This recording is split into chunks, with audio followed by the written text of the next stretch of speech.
Il est temps de nous pencher sur les bourses européennes. Elles ont clôturé en nette baisse, le baril de Brent ayant rebondi au-dessus des $100 après des attaques de tankers dans le détroit d'Ormuz par l'Iran et en mer Rouge par les Houthis. Sur Euronext Bruxelles, Argenix a bondi dans le sillage de chiffres trimestriels marqués par un quasi-doublement de son bénéfice à 472 millions de dollars. CFE s'est également illustré à contre-courant.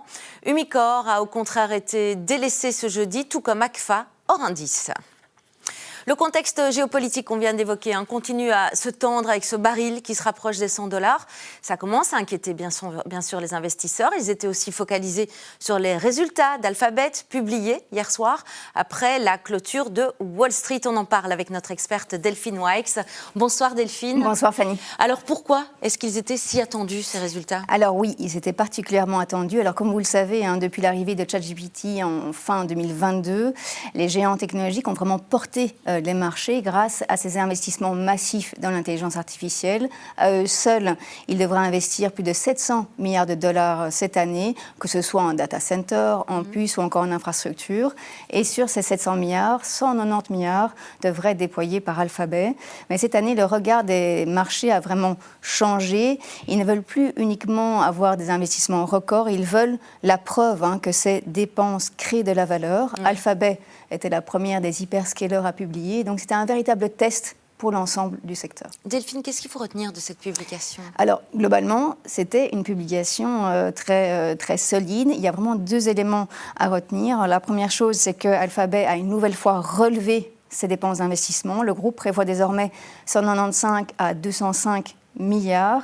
Et c'est un signal fort, puisque malgré l'ampleur des investissements déjà engagés, le groupe réitère en fait sa confiance dans la dynamique du cycle.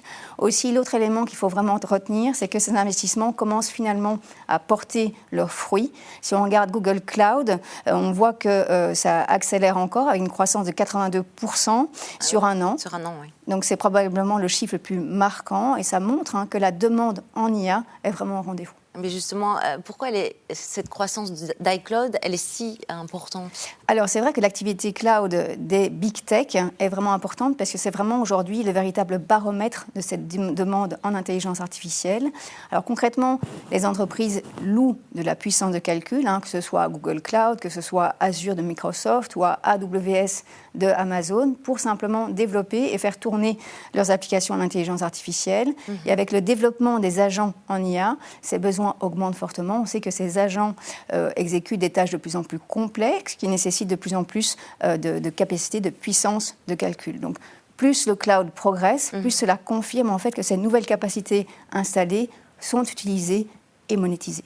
Mais alors pourquoi ces résultats ils n'ont pas été accueillis favorablement ? Alors oui, ces résultats étaient excellents, mais c'est vrai que les marchés sont vraiment focalisés sur le coût de cette course à l'intelligence artificielle. Oui. On en a parlé, les investissements sont tellement importants que les free cash flow, donc les excédents de trésorerie d'Alphabet, sont devenus négatifs, et c'est là pour la première fois de son histoire.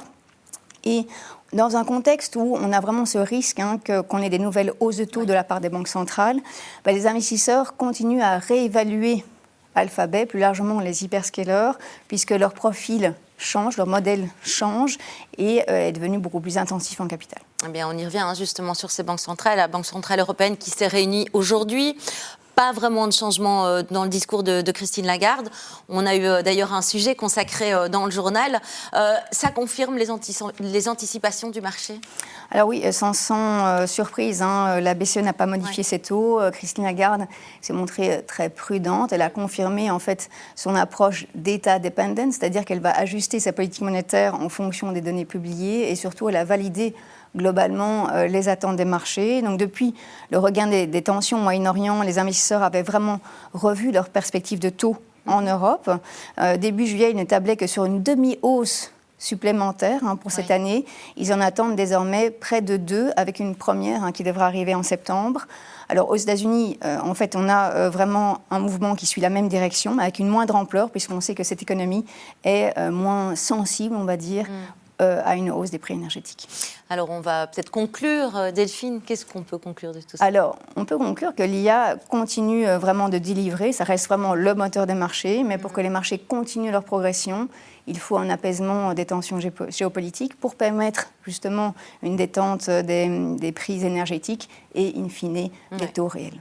Merci à vous pour votre expertise, votre analyse, Delphine Weix. À bientôt. C'était le Trends des marchés du jour. En ce jeudi 23 juillet, merci de nous suivre.